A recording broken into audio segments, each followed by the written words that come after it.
Hello, and welcome to the Gestalt IT Rundown, where each week that we meet, we bring you some of the news articles that we've gathered from across the width and breadth of the internet, and we might even introduce a little bit of snarkiness in as we go along. My name is Tom Hollingsworth. As always, I am your host, and joining me this week is my co-host, the big chip cheese himself, Mr. Stephen Foskett. Stephen, welcome to the show. How are you today? I'm very good. I've got lots and lots of storage and chip news to talk about today, so I'm happy. Yes, exactly. The whole point of today's show is to make Stephen happy, because there's been a lot of news in both chips and storage, and we're going to get right into it. Now, the first segment, as always, is one of our favorites, News or Nah, where we take some of the stories that just jumped right out at us, and we thought, I wonder if this is interesting or not, but we're going to need somebody's take on whether or not this is something we want to discuss. So let's kick it off with a brand new offering from Samsung. They have announced that they have a new SSD, which includes a little extra special sauce. The Smart SSD CSD flash drive includes an FPGA from manufacturer Xilinx on board. You probably remember Xilinx from some of the coverage that we've had from them for the last couple of weeks about their pending acquisition by AMD. The Smart SSD is designed for use in enterprise data centers. Now, that package includes both FPGAs and an ARM coprocessor that accelerates storage performance. This is probably something you've heard about around data processing units. This is going to accelerate storage because it's offloading processing tasks from the system's central processing unit. Now, Stephen, adding ARMs to SSDs to package them up as an enterprise storage solution, do you consider this to be something that's newsworthy? Well, I'd say that overall, this is a newsworthy development. This whole idea of disaggregated, decentralized intelligence and local data processing is certainly something that has some legs. I haven't really seen it in practice too much yet, but this is something that the industry is going to. So just to kind of sum up, there are a lot of instances right now, from the smart NICs to the smart storage devices, where we add a fairly powerful CPU or an FPGA to either a NIC or a storage device in hopes that we can do some kind of local processing offload there. This seems to be the direction, like I said, that the industry is heading. Now, one thing that I will point out here, well, for one thing, this is not actually a new product. Samsung debuted the exact same product in PC card form just earlier this year. But what is new about this is that this is a disk form factor. So it's something that you can put into like a 2U server. Now, somebody buys one of these things, sticks it in a server, it gives them precisely zilch. There's no benefit whatsoever to having this on its own. The benefit comes when you load a program onto the FPGA that does some kind of data processing task. So basically, folks should look at this sort of the same way that they might look at Intel's FPGA-based SmartNIC or any of the other DPUs and think, okay, what does this mean for the future of system architecture? Now, one more interesting wrinkle here is that this is an FPGA. And as we talked about last week with the acquisition of Xilinx, so far FPGAs haven't had a huge impact, or at least the anticipated impact, on data center architecture. But that doesn't mean that people aren't trying to do it. So you've got Intel with their FPGA-based solutions, obviously pushing very strongly on FPGAs. You've got AMD buying Xilinx to push FPGAs in the data center. And you've got, now FPGAs on disks. So theoretically, this could be something that's got some legs. Maybe this is going to disprove my notion from last week that AMD's acquisition was a dumb one. Yeah, and if you want to stay tuned and learn a little bit more about some of the things that Stephen was talking about, data processing units, smart NICs, FPGAs, and the like, please make sure you tune into next week's Conversations episode. We're going to dive deep into DPUs and hopefully answer some of those questions that Stephen is discussing here. Yeah, absolutely. I'm looking forward to that, Tom, because I know that you've spent a lot of time with a lot of these companies, and I can't wait to see your perspective on it. So one thing that, obviously there's some big news of the week from a little fruit company in Cupertino, but the fruit company's week wasn't all good. The ongoing litigation with a company called VernetX, a jury ruled that Apple owes them $500 million for infringement on their VPN on demand patent. This is on top of a 400 million that Apple already paid to settle a communications security patent dispute that affected FaceTime. Tom, is Apple going to feel this sting? Is this any news at all? Well, here's the funny thing about this. If Apple wanted to crush VernetX out of existence, Tim Cook wouldn't even have to blink. He could find the money to do this in his couch cushions. Here's the biggest problem about this.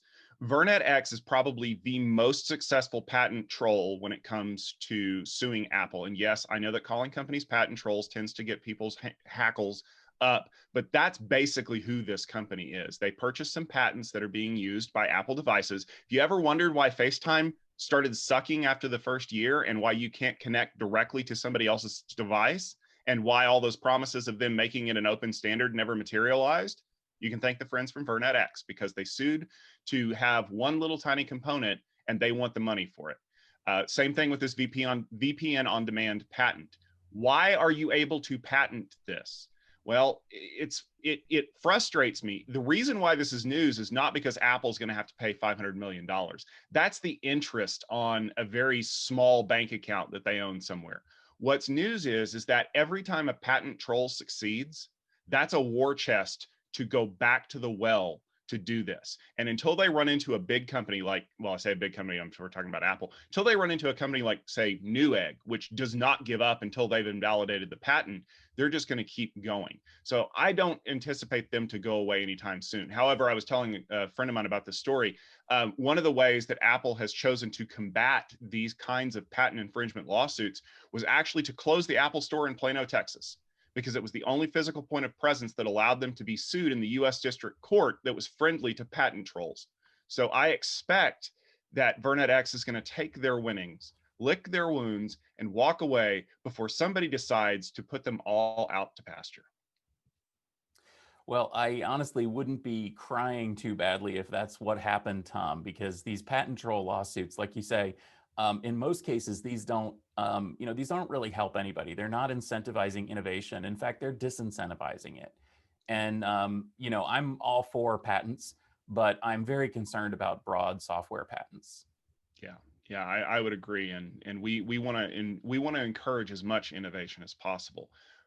For example, just before the pandemic, some of our storage field day delegates had a chance to visit Western Digital, and they learned a little bit about zoned storage.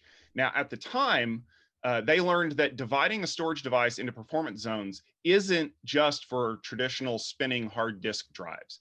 SSDs can benefit from this technology too, and that's what Western Digital had been talking about with our delegates. Now we have the very first fruit of this technology as Western Digital has showed off their first zoned solid state disks. Are zoned SSDs the wave of the future, Stephen? Well, this is a really interesting technology. And let me just quickly give everybody a 2-second primer. So essentially what a zoned drive is it kind of divides a drive into multiple sections based on performance and reliability characteristics. So you may have heard about shingled drives and how they, the writes to them can stink. Well, for a while now, companies have had drives that have both shingled and non-shingled areas so that you can write to the non-shingled area and then stage it back to the shingled area later. The drive has usually handled that, but there's a standard that Western Digital is pushing that would allow the host to control that. So for example, imagine a situation where you've got a host that has a single physical drive with different formats on it. So you could use one for more random access data and then the other for more long-term archiving data, and the host would decide where to put that. So at Storage Field Day back in January, we got to visit Western Digital and they were talking about this technology and they mentioned that it's useful for SSDs as well. And at the time, this was a lot of fun. I think a lot of people were envisioning what a zoned SSD would be. Well, now we don't have to envision it. The UltraStar DCZN540 exists and it is a zoned SSD. Essentially, we've got sort of slower or less write enduring, multi-level NAND, as well as single level cells that we can write to quickly and with a lot more writes. And like I mentioned, the host is going to control where to put the data. So this is kind of nerdy storage stuff, but it's also kind of cool storage stuff. I mean, the idea that you could treat a drive as 2 drives and have 2 different kind of characteristics in one drive, that's cool. The only real gotcha here is that this is controlled by the host, and not all hosts can handle these kind of drives. You can't just slap this thing in and see a benefit. Kind of like what we were talking about with that FPGA SSD. You put this thing in something and nothing's going to happen because you have to have a host that's going to control it and can control it smartly. So it is. They've added support in Linux. They've got a standard. I'm excited to see where this goes. Does it have any impact? Probably not on normal people, but data center architecture, sure, maybe. I'm interested to see that as well. I mean, wringing a little bit more performance out of an SSD is not something your average user is necessarily going to need. But I think when you're looking at the scale that we're doing things now in the data center and in the cloud, every IOP helps. Absolutely. And if you're interested in this technology, by the way, just head over to the Tech Field Day website, look for Western Digital, and you can find a great presentation specifically about zone storage. So, Tom, I know that you love talking about our friends at Alphabet, aka Google. They have unveiled an enlightening bit of technology. Project Tara, which means of the tower, uses light beams to exchange data at 20 gigabits between towers. The technology is similar to the way that fiber optic works today, except without the cables. The idea is to bring high-speed network connectivity to rural and developing areas without the need to build out infrastructure. The general manager says that the Kenyan pilot tests were very successful and the tech should be rolling out in other areas soon. Tom, Google is bringing internet over light to the world. Is this news? I think this is news. And the reason why is because this is a pilot project that Alphabet X, which is the skunkworks division of Google Bet, has been working on for a couple of years. It's a proof of concept, basically. We're going to try to do internet over free space with light pulses instead of using radio waves. Now, if you are a fan of Field Day, you probably, at our last networking Field Day, you heard from a company named Airvine, which is doing something similar on a smaller scale for building network connectivity. They're trying to run wires through your building, only not use wires. They're using 802.11 AD, standards-based wireless. That uses radio waves. What Google is doing is they're building two towers. They're pointing light beams at each other, and they're using the light pulses to basically create code, which is something we know we've been able to do in the past. It's not easy. It's not cheap. Well, luckily, Alphabet has solutions to both of those problems because they have a core of engineers and they have more money than they know what to do with. I'm really happy to see that Alphabet has been focusing on these emerging markets. We mentioned Kenya, which is where the pilot program was, but they're already starting to roll those out in places like Africa. When you look at how Alphabet is doing this, they're using traditional infrastructure to basically make it a little bit easier and avoid kind of these challenges of burying fiber or dealing with radio contention, as opposed to evil genius Elon Musk, who's just launching a massive constellation of orbiting satellites, and he's going to do uplink and downlink. The approaches couldn't be different, but the result ultimately is the same. We're trying to bring as much connectivity to as many places as possible. And if that's the ultimate goal of this Alphabet project, more power to them. I was listening to a podcast this morning, and they're a little negative on Google because, as most of us know, that Google's business is putting eyeballs on ads, and all technology that they develop is around that. And I hope that, at least in the Alphabet X division, they're more nerdy than that. So news for coolness, and I hope not news for nefarious reasons. Well, when you mention two towers with light shining between them, I gotta think Sauron. Sorry, that's all I can think of. Well, we know that Google can read everything, and if you're listening, Alphabet X guys, please make sure that the tower is just a regular radio tower and doesn't have a big scoop at the top with a big glowing eye, because that's a dead giveaway. All right, Stephen, one last storage story here for news or not. One of the very first companies that was able to deliver storage that didn't have any moving parts was Violin Memory. Their DRAM arrays astonished the industry about a decade ago, and the company was very quick to add NAND flash arrays as well. However, business didn't work out for them, and they actually went bankrupt back in 2016, but they were relaunched with private equity money after they acquired the storage assets of the company formerly known as Xiotech. Now we're hearing that company, Violin Systems, has been acquired by StoreCentric. Stephen, you've been following the story since the very beginning. What's going on here? Yeah, this is going to be the craziest thing ever. Okay, so let me just sum up and say that StoreCentric is a very clever company who is buying very good assets, probably for very small money, and then relaunching them and respinning them, probably profitably. Now, we don't, all this is probable because, of course, as a private company, they don't have to tell us. But the thing is, they've been doing this for a couple of years now, and it seems to be working. So more power to them. Again, I'm 100% in favor of what StoreCentric is doing here. But essentially, hold on, buckle your seatbelts, folks, because this story starts way back in 1996 when Xiotech was founded as basically an enterprise storage company. Xiotech, okay, get it ready. Here we go. Xiotech sold to Seagate. Seagate spun Xiotech back out, invested in the company. They created these intelligent storage element bricks. That company was eventually renamed XIO. XIO split into Excelio, which was an edge computing company, and Violin Systems took the storage assets. Violin Systems is now part of StoreCentric. But who's Violin Systems? Well, Violin Systems is Violin Memory. Okay, we're done. Nope, not remotely. So StoreCentric was actually born from the bones of Nexan. Nexan combined with a company that you've probably heard of called Drobo under the aegis of Imation, yeah, the media company, which also bought Connected Data, which was kind of a sort of spin out of Drobo. And then it kind of went back in, and then it was relaunched as a new company. And then StoreCentric bought that because that became StoreCentric. A couple years ago, they bought Vexata, which was another NVMe company, and Retrospect, which is a data protection company. So StoreCentric has a lot of names here, a lot of products, and a lot of areas. But essentially what they've done is they've bought a bunch of great technology. They're kind of mixing it around and figuring it out.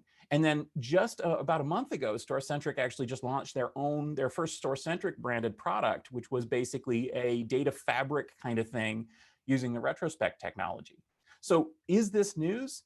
It's not really news that Violin's not dead, right? That's okay, whatever. What's news is that we have a company that's trying to basically build up a new enterprise storage mega company here, without too much money, without huge amounts of evil investment, without any kind of like Ponzi scheme in the stock market or anything.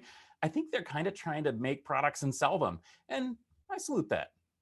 Yeah, I just want to let you know that as we were doing the notes for the story, I tried to diagram out that whole family tree using one of those yarn conspiracy board things, and I didn't get very far. And then I think I was discovered by the storage Illuminati, and I had to shut the project down. But Stephen, thank you for breaking that down, because that was an impressive family tree.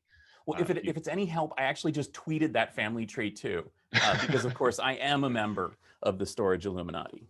Yes, all hail Sauron. So, well, that'll just about do it for news or not. We went into depth with a lot of some of those stories because, of course, we have the big storage person himself here, Mr. Stephen Foskett. But the good news is that storage is not the only thing that Stephen is really good at. Stephen's also a big chip person, and if unless you were hiding from the election results, you know that this week was one of Apple's big weeks because they finally decided to take a bite out of Intel. As announced at their One More Thing event yesterday, Apple is going to start making their own chips. And you're not surprised by this because if you go all the way back in the archives of the checksum, Rich Stroffolino brought this to you back in June, that the rumor was that Apple was going to start making their own ARM-based chips. That's going to be called the M1. It's a system on chip specifically designed to work with the next generation of Mac computers. The chip is based heavily on the existing A14 line, which is something you're probably using in your iPad Pro right now. It has 16 billion transistors. It has the traditional mix of high performance, high clocked cores and low performance power saving cores. And one of the things they were able to do with one of the new computers is they were completely able to rip the fan out of a laptop, which is heresy, but not for Apple. The performance numbers seem so far to indicate that this chip is a match for all existing laptop CPUs that are being offered by Intel, and should gain, because that means that developers are now going to be able to start writing technology specifically for these chips. And that's going to increase their performance significantly. If you want to buy an M1, you can go over to Apple's website right now. You can buy a brand new MacBook Air. You can get it in a 13-inch MacBook Pro, and you can get it in the small form factor Mac Mini. Now, Stephen, you have been really hot on this ever since you got your first iPad Pro and clocked it and were touting all of the great performance that it was capable of. How do you see this move working out for Apple? And what signal does Apple's shift to making their own laptop silicon send to the rest of the chip manufacturer market? Yeah, so let me just start by saying that I am bullish on this, and I think that this is a good move for Apple, and that Apple's product, their initial product, is a pretty good one. Because it's going to sound like I'm dumping on Apple. And I know that you're going to be, what? Steven dumping on Apple? But it's true. Here's the thing. So back, as you mentioned, Tom, back in 2018, I actually wrote an article for Gestalt IT called "The New iPad Pro Proves That Apple Doesn't Need Intel and AMD Anymore." And in that article, I compared the performance of the then current A12X CPU in the iPad Pro, the 11-inch iPad Pro, with basically everything I had at hand. And I showed that that thing actually outperformed almost everything in everything I used, including this machine here, my notebook that I'm recording on right now, which is an Intel i9. Um, in single core performance, the A12 was almost there. In multi-core performance, it was just astonishing. I mean, this was an 8-core chip, but like you said, it's kind of like, 4 fast, 4 slow, but still, it was a really amazing performance comparison. And basically, it just blew everything else out of the water. Like you said, you take um, almost any laptop that anyone's going to buy at retail, and this thing is just going to kill it. So let's set that aside. Apple did a really nice job with Apple Silicon because Apple has been doing a really nice job with the A series CPUs for a long time. Now, let me talk about a little bit of disappointment. So if you look at these three products, you've got the Mac Mini, you've got the MacBook Air, and you've got the 13-inch MacBook Pro. Take a look at these products, and you'll notice a couple of things jump out in you at the specs. Number one, the specs are identical. All three of them have the same CPU, the same number of cores. They all have either 8 or 16 gigs of RAM, and that's it. And if you look at the side of the machines, you'll notice that all of them have 2 Thunderbolt 3 or USB 4 ports. All three of them have kind of not a lot else in terms of ports and support and everything. They all have the same storage offerings. They're not all exactly identical. So the base MacBook Air has a 7-core GPU instead of an 8-core GPU. It's likely because of the missing fan that sucker is going to be clocked slower, or at least that it's going to throttle an awful lot. But other than that, basically you've got 3 systems that are basically the same system in 3 different bodies. And this does not bode well. So the biggest surprise for me about Apple Silicon was frankly that it's a system on a chip. And a system on a chip is essentially what it sounds like. It's a chip that includes not just the CPU and the GPU, but also things like the memory controller and the storage controller and the Thunderbolt controller and all that stuff. And the memory is on that chip too.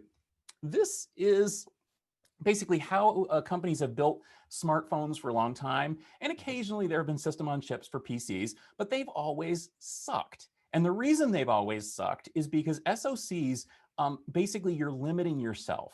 So one of the reasons, you go to Best Buy and you look at the computer aisle or even the Apple store, you're going to notice that there's different options. There's different CPU levels, different clock speeds, different numbers of ports, different types of ports, even on Apple. Remember that we've got MacBook Pros with 2 Thunderbolt ports, and we've got those with 4, 2 on each side. We don't have that here. And the reason we don't have that here is because it's an SoC. It's the same damn thing in different boxes. This is a bit of a challenge here because I don't doubt that Apple's going to develop a new SoC that's going to have, 4 Thunderbolt ports. And maybe they'll develop one that's going to have, 8 fast cores instead of 4 fast cores or something like that. They might even put 2 SoCs together on the same board in order to develop a Pro version. But I think that they're limiting themselves here a bit with their sort of phone and iPad-centric architecture by building an SoC that doesn't have a lot of forward compatibility. The only real difference between these systems is that the Mac Mini includes a couple of USB 3.2 ports on the like Type A ports along with the 2 Type C ports. And a gigabit Ethernet adapter. And that's about it, which means that basically we're seeing what this SoC can do. And what this SoC can do is actually not a lot. Now, like I said, I'm not griping about the CPU performance. I think the CPU performance is going to be really game changing, especially with the ones with the fan, because they'll be able to actually maintain that performance. And the GPU performance sounds good too, but you'll notice that Apple stopped talking about beating discrete GPUs with their GPU now. They're really just talking about beating integrated GPUs. So maybe that's a little bit of an asterisk there. And if they do create like a dual SoC motherboard for the Pro, I'm not sure how that's going to work. I'm not sure how the software is going to balance across that, how they're going to take advantage of all this GPU power that they might theoretically have. Honestly, I think this whole thing is really, really limiting. And I'm very concerned with the fact that you can only get 16 gigs of RAM, you can only get 2 Thunderbolt ports, you can only get an 8-core GPU, you can only get 4 fast and 4 slow CPU. That's it. That's all this chip does. I'm going to hold my skepticism a little bit until we see maybe an M2X or B or Z or N or Y or whatever they decide to call it, and see where they go with the Pro systems. But for now, I'm underwhelmed by this thing. Yeah, I didn't get a chance to watch the announcement. I was doing some other stuff, so I basically got the Cliff's Notes version. And a lot of people are kind of pointing out the limitations. One of the things is that the M1 does not work with any kind of external GPUs, which was something that a lot of folks have been really happy about in some of the latest versions of Mac OS and on the Pro devices. Is now I can hook up a bunch of external graphics cards to either do offload processing or just have really sweet graphics performance. And I think that Apple specifically targeted these three smaller machines on purpose. The people who buy a MacBook Air are not graphics workers. They're not movie editors. They're not professional workers. They're not going to tax this thing all the way to its limits. And I think what Apple's going to do is they're going to do a lot of data collection on this. They're going to see how people use it. And then in 6 months or in a year, we're going to see the next MacBook Pro come out in a bigger form factor with, like you said, possibly an M2X chip that has more cores, or maybe they'll re-engineer whatever the next version of Mac OS is to provide maybe kind of like an offload, essentially treating the other SoC like a DPU or something, which would allow for better performance. But I think you're right. Apple has backed themselves into a corner by creating this SoC architecture that essentially is like it's fire and forget.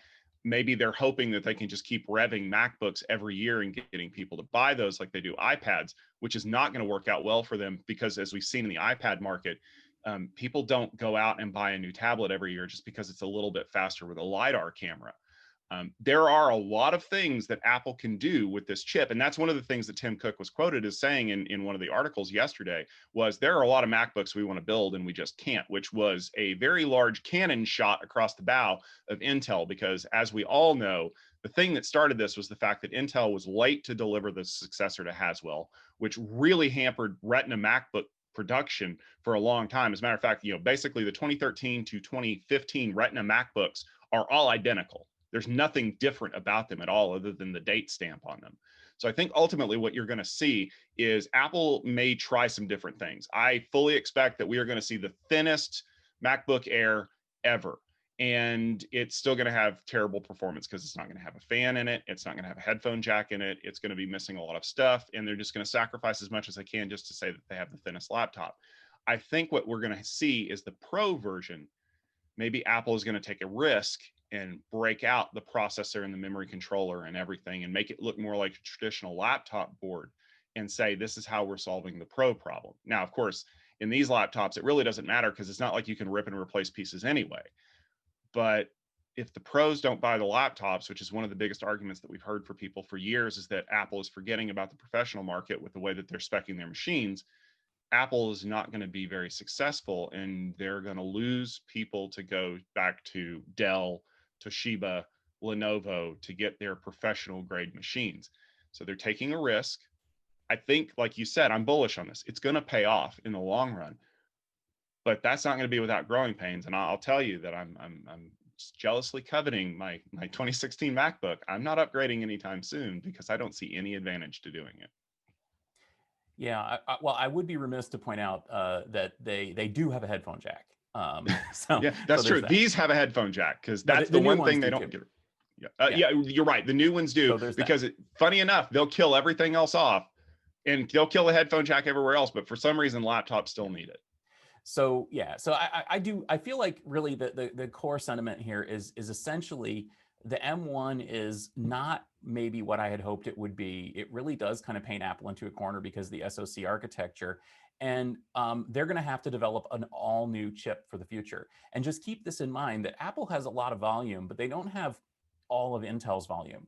And so Apple can't afford to have like 12 different SKUs of chips, especially if they're SoCs, because they can't just design like, pair different components, different modules to it, because it is what it is out of the foundry. And so I'm thinking that the future is going to look very different, where we're going to have basically two chips, period, maybe three, but probably just two. We're going to have the Air Mini 13-inch Pro chip, and then we're going to have the Pro chip, which is going to have maybe twice as much of everything, and that's it. And I'm really not sure what the Mac Pro gets if it's an SoC, because how are they going to do this thing? I don't know. We'll see. But we got to move on. We've got a couple of, just one more story here that's a security story for you, Mr. Security Field Day Meister. So Intel, speaking of chips, seems to be in the sights of Agent P security researchers, have announced this week that they have discovered a new side channel exploit capable of deducing encryption keys in the chip maker's new SGX secure enclave. The attack is called Platypus, thus Agent P, uses running average power limit interface to infer the data being stored in the chip, including SGX enclave. Intel has published patches that require more privileged access to get to this, to limit reporting energy consumption and foil these attackers. Tom, this is a weird side channel attack. Is this another meltdown here? Man, I don't know. When I read this story last night, the first thing I thought was, I know what we're going to do today. We're going to talk about Intel getting exploited again. The weird thing is that this is like the quintessential side channel attack. We found a vulnerable subsystem. We are able to infer things with it. And if you read the article that's linked in the show notes, it's actually really interesting, because this was an instrumentation piece that they never intended to be used in this manner. But some researchers found out that if you hit that interface in just the right way, you can infer what data is passing in the registers behind it, which normally wouldn't be a big deal. I mean, we dealt with Spectre and Meltdown, and we know how to fix that. The problem is that you can get access to this SGX enclave. And Stephen and I have attended a lot of briefings around some of the next generation of Intel chips, and SGX is their way forward, essentially, to eliminate the problems that Spectre and Meltdown have been causing. Because with the SGX technology, they're encrypting all of these things in memory in the CPU in an enclave, no different than the Touch ID enclave or the Face ID enclave in your iDevice.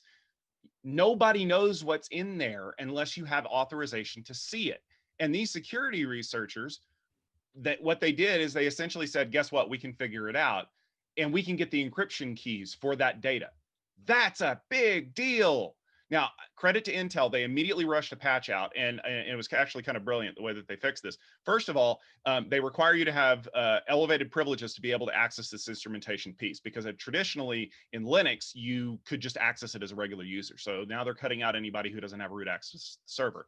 Then they dampened the ability to get fine-grained statistics from this interface. I mean, when you think about it, really, do you really need to know down to the nanowatt, what kind of power processing you're getting out of this thing? Probably not. So Intel said, by removing the fine-grained statistics, you're not able to get as deep as you need to rip these keys out. But here's the problem. Security researchers are getting way smarter and way better at their jobs. And it used to be that if you wanted to try to get exploits like this, you needed to have some kind of physical access to the device. You needed to be able to pump something into the chip, or to be able to get physical access to the box. You don't need to do that here. A non-trivial, non-physically present remote access ability to do this kind of exploit in a side channel. Well, first of all, I'm sure the NSA is licking their chops, because they would love to be able to do this. But more importantly, this reduces faith in Intel's security posture. And I want Intel to be secure, because Intel has been producing a lot of chips that people use around the world, and not just in laptops, but in everything else. As everything has started going to x86 architecture, that's where all of the innovation's happening. To have a major side channel security attack in your secure enclave, you've got to wonder what's going on. Yeah, absolutely. I'm sure that Dr. Doofenshmirtz is enjoying seeing his thermometer innator being used to infer security chips. But I mean, essentially, that's what it is, you know? And we've seen exploits like this before. And I'm always so impressed when we do see them. I'm reminded of the measuring the power that a CRT consumes in order to infer which characters are being displayed Mhm. at once. I mean, it's something like that. I don't know how they're going to fix this. I don't know how they're going to, fix all of these potential avenues of exploit. Um, I guess we'll see. On the other hand, I think that I'm going to be an iconoclast here and say I feel like Meltdown and Spectre were kind of a nothing burger, honestly. Hmm. And I feel like the reaction was just like way, way over the top. In fact, I actually turn off those mitigations on my lab machines just because I'd rather have a little bit of performance than the mitigations, especially on the older like Skylake chips and stuff like that. Um, I, I'm not too worried about it. Maybe in a multi-tenant environment. Um, I don't know. What do you think, Tom? Is this? I mean, security. Is this a really a major exploit, or am I not taking it seriously enough? I don't think you're not taking it seriously enough. I think you have done what most average people will do, which is examine the exploitability of this and the likelihood that it can produce legitimate, actionable data versus how much effort it's going to take to do this. It's like door locks. Door locks keep out common criminals. If somebody wants to break into your house, they're going to do it. So for a certain segment of the population, I think this is a big deal and they need to try to work around it. For you and me, this isn't a big deal. I think Yeah. ultimately it's going to turn out to be like Spectre and Meltdown. It's going to be more that this is even possible, not I'm at risk of having all my stuff stolen. Yeah, that's actually a good metaphor. If you've ever seen a spy movie where they use the infrared camera to see which keys the guy pushed in order to get through the door lock, Mm-hmm. this is that basically. Yeah. And my favorite movie, Sneakers, when Robert Redford runs into a keypad door and he's like, and then just kicks it in. That's that's the other aspect of it, because odds are good if someone's going to steal your data, it'll be socially engineered anyway. All right. Well, that should just about do it for this episode of the Gestalt IT Rundown. Thank you very much for joining us. Remember that you can watch us live every week at 12:30 Eastern Time on YouTube. We will also be premiering these on Facebook at the same time. We also have a podcast feed available if you'd rather hear the dulcet tones of our news as you do your morning run or walk. Please make sure you leave a rating on those podcasts in your favorite podcast application of choice. That lets people find our beautiful, snarky newsiness, and we love people listening to us. We will be back next Wednesday to cover more news because it seems like things are picking up and accelerating in the last quarter of the year. And there's a lot of things that we're going to be talking about. So please make sure you stay tuned. Stephen will be a little bit busy next week. Stephen, why don't you tell us what you've got going on? Sure. I mentioned in the last few episodes my Utilizing AI podcast, which I do recommend picking up, by the way. It's been a lot of fun to record it. Next week is AI Field Day. So Wednesday, Thursday, Friday, Pacific time, we're going to be live streaming at techfieldday.com. A lot of practical applications of AI. So we've got companies like Juniper and Aruba talking about how they're using AI. We also have a chip company, Brain Chip, talking about how they've developed a low-powered AI processor for IoT devices. That's going to be a lot of fun. We've got Intel talking about their analytics zoo, which is just as cool as it sounds. And I believe Cisco as well. So I think it's going to be a lot of fun. So please do join us next week, again, Wednesday, Thursday, Friday, for AI Field Day. Just go to techfieldday.com. All right. And we will be carrying coverage of that, like you said, on techfieldday.com. We'll also be out there on Twitter, but we will be back with the rundown next week. We'll have some great stories for you. But for this week, for myself, Tom Hollingsworth, for my amazing co-host, Stephen Foskett, and for our recently departed Alex Trebek, Alex, you will be missed. Thank you for tuning in, and we look forward to seeing you all next week on The Rundown.